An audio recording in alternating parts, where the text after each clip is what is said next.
Assalamualaikum warahmatullahi wabarakatuh. Saya dari kelompok 3 PAI 4C akan menjelaskan teori belajar kognitif bersama kelompok saya.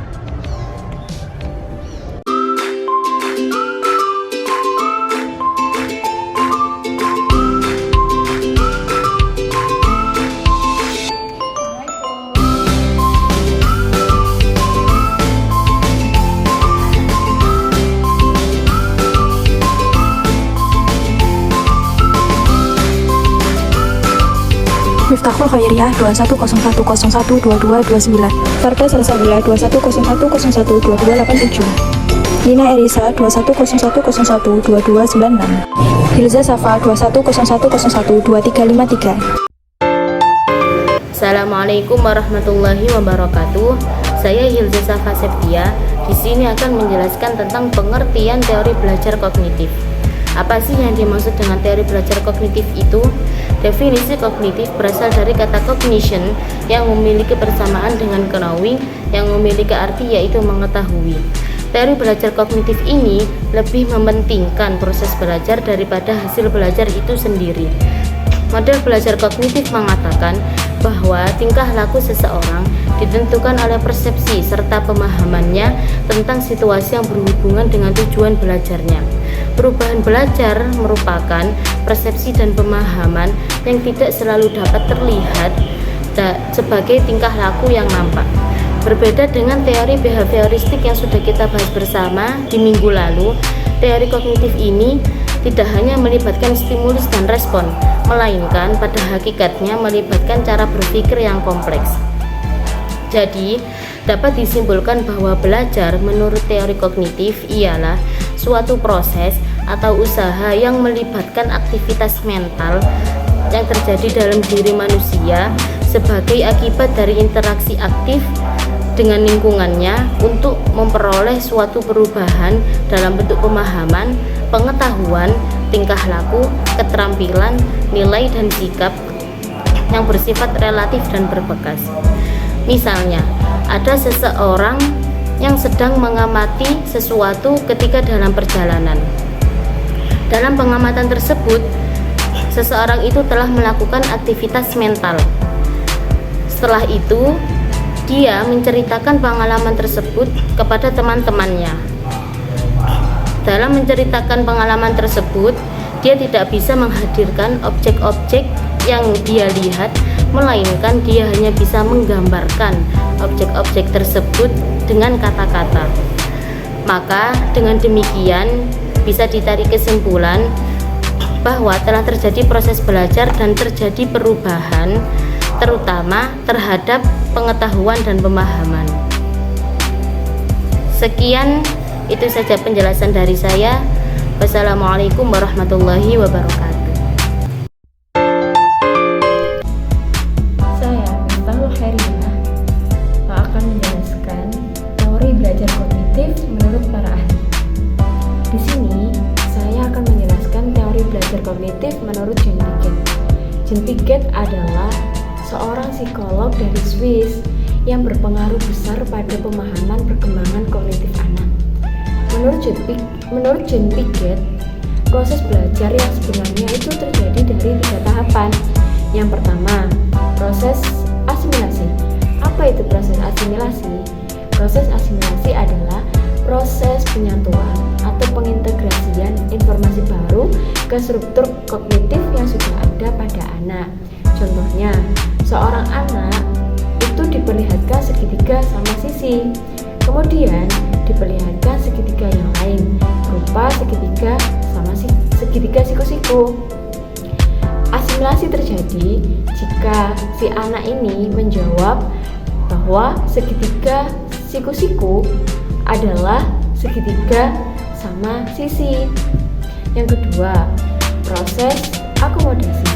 Proses akomodasi adalah proses penyesuaian struktur kognitif ke dalam situasi yang baru. Contohnya, si anak bisa menjawab segitiga siku-siku pada segitiga yang diperlihatkan kedua. Yang ketiga, proses ekuilibrasi atau penyeimbang. Proses ekuilibrasi adalah proses penyesuaian berkesinambungan antara asimilasi dan akomodasi. Nah, contohnya seorang bayi biasanya kan mendapatkan susu dari payudara ibunya ataupun dari botol. Nah, kemudian diberi susu dengan gelas yang tertutup supaya dia bisa meminum susu dari gelas.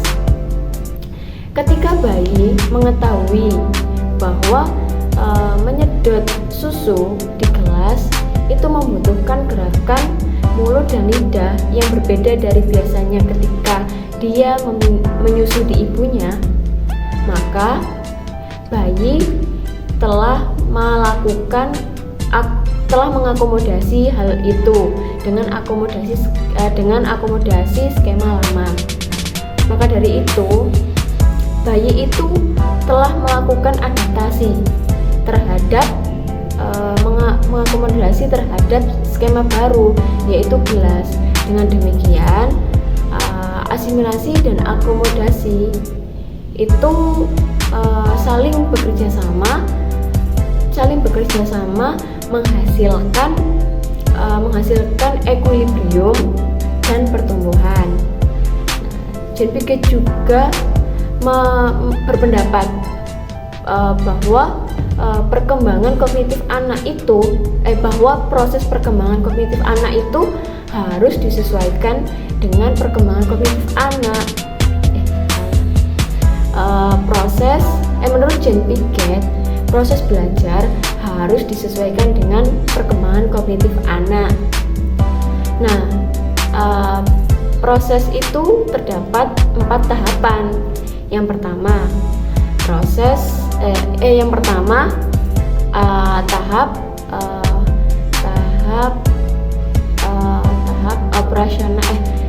tahap sensori motor yang terjadi pada anak usia 0 sampai 2 tahun.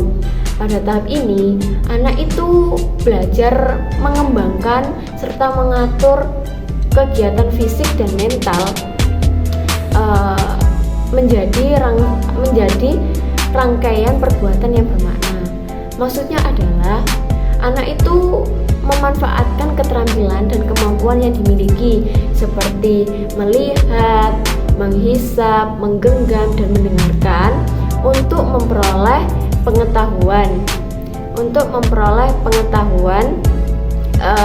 atau pemahaman dasar tentang lingkungan.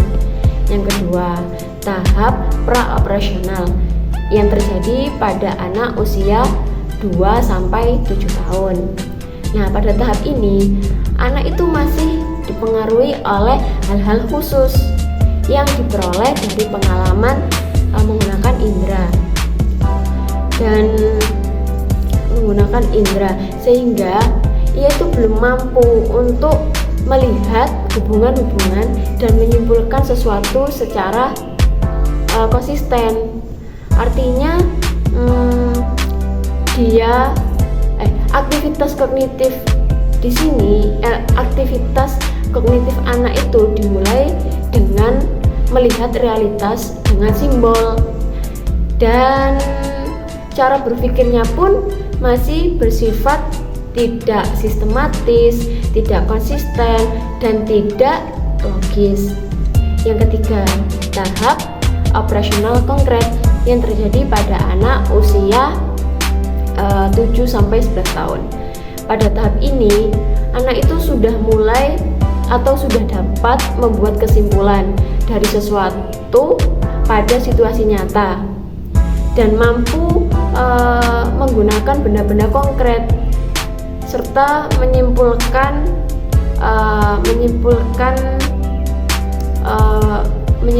serta dapat mempertimbangkan kedua aspek dari situasi nyata secara bersama-sama.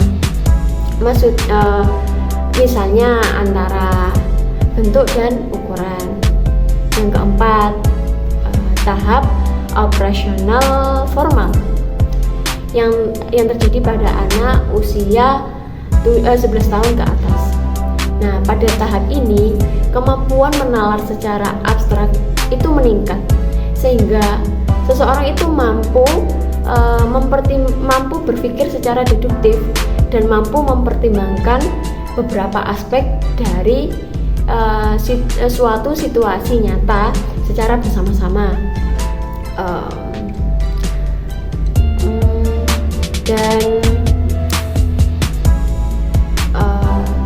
John Piaget juga berpendapat bahwa kan tadi proses belajar itu melalui proses asimilasi dan akomodasi kan. Namun sebenarnya di dalam diri seseorang, di dalam pikiran seseorang itu sudah ada yang namanya struktur kognitif atau kerangka kognitif yang biasa disebut dengan skema. Nah, namun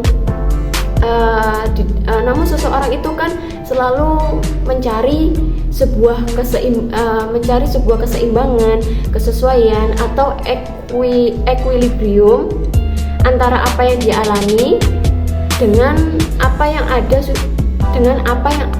yang sudah ada pada struktur kognitifnya atau kerangka kognitif. Setelah itu dan John Piaget pun mengemukakan bahwa proses belajar itu juga dipengaruhi oleh otak, sistem saraf anak, interaksi anak dengan objek-objek di sekitar, dengan kegiatan mental anak dalam menghadapi pengalamannya atau dalam mengembangkan pengalamannya. Maksudnya itu kerangka kognitif dan juga dengan interaksi anak dengan orang di sekitarnya. Dengan demikian, pengikut Piaget itu menyatakan bahwa kegiatan dalam proses belajar itu sangat penting. Mengapa demikian? Karena pengalaman belajar aktif cenderung meningkatkan perkembangan kognitif, sedangkan pengalaman belajar pasif lebih sedikit menimbulkan akibat yang lebih sedikit menimbulkan perkembangan yang lebih sedikit kognitif anaknya itu. Dan aktif di sini itu maksudnya anak itu menggunakan mentalnya untuk memanipulasi benda-benda konkret. Sekian dari saya. Saya Nina Erisa akan menjelaskan tentang kelebihan dan kekurangan teori belajar kognitif. Kelebihan yang pertama yaitu menjadikan siswa lebih kreatif dan mandiri. Pada kelebihan ini lebih mengutamakan pengembangan pengetahuan setiap individu. Kelebihan yang kedua yaitu menjadikan siswa lebih mudah memahami materi yang diberikan, karena pendidik hanya perlu memberikan dasar-dasar materi. Untuk kelebihan dan kelanjutannya diserahkan kepada peserta didik. Berikutnya ada kekurangan teori belajar kognitif. Yang pertama, teori tidak menyeluruh untuk tingkat pendidikan. Contohnya seperti pada sekolah kejuruan. Jika sekolah ini hanya menggunakan teori belajar kognitif, maka peserta didik akan kurang bisa memahami materi yang diajarkan. Yang kedua, ada beberapa prinsip seperti intelijensi akan sulit memahami atau pemahamannya belum tuntas. Yang ketiga, selalu menganggap semua peserta didik mempunyai daya ingat yang sama dan tidak dibeda-bedakan. Nah, pada kekurangan ini akan menghambat beberapa siswa yang mempunyai daya ingat yang kurang. Karena apa? Di teori ini hanya mengutamakan pengembangan materi dari setiap individu atau pengetahuannya akan diperluas oleh setiap siswa itu sendiri. Terima kasih. Assalamualaikum warahmatullahi wabarakatuh. Di sini saya Farda Salsabila akan menjelaskan tentang aplikasi teori belajar kognitif dalam pembelajaran. Pada dasarnya, teori belajar kognitif lebih mementingkan proses belajar daripada hasil belajarnya. Siswa memiliki kebebasan dan dituntut keterlibatannya secara aktif dalam pembelajaran agar pembelajaran dapat lebih bermakna. Menurut pandangan kognitivisme, belajar merupakan perubahan informasi atau ilmu pengetahuan yang ada di lingkungan, baik di lingkungan belajar, sekolah, kemudian bermain di rumah, yang di situ memiliki informasi atau pengetahuan yang selanjutnya diproses dalam pikiran yang kemudian diaplikasikan dalam tindakan lapangan. Contohnya dalam praktek pembelajaran pendidikan jasmani dan kesehatan memiliki 3 tahapan, yaitu kognitif yang artinya memberikan pemahaman terhadap siswa. Yang kedua yaitu afektif, yaitu penerapan dalam bentuk pengambilan sikap. Yang ketiga yaitu automatisasi, yaitu melakukan gerakan dengan benar tanpa pengawasan yang berarti. Nah, dalam pengaplikasian teori belajar ini menganut beberapa prinsip. Yang pertama yaitu guru memahami bahwa siswa bukanlah orang dewasa yang mampu dengan mudah dalam proses berpikirnya. Jadi guru harus menggunakan bahasa-bahasa dan tindakan yang mudah dipahami oleh siswa tersebut. Yang kedua yaitu guru menyusun materi dengan pola atau logika tertentu dari sederhana ke kompleks. Jadi polanya bertahap dari yang sederhana, kemudian naik lagi, lebih sulit. Jadi bertahap ya. Kemudian yang ketiga yaitu guru menciptakan keadaan belajar yang bermakna, menciptakan pembelajaran yang bermakna. Nah, kebermaknaan ini yang dimaksud kebermaknaan ini ialah murid memiliki respon dan tingkat keingintahuan yang tinggi terhadap suatu pembelajaran.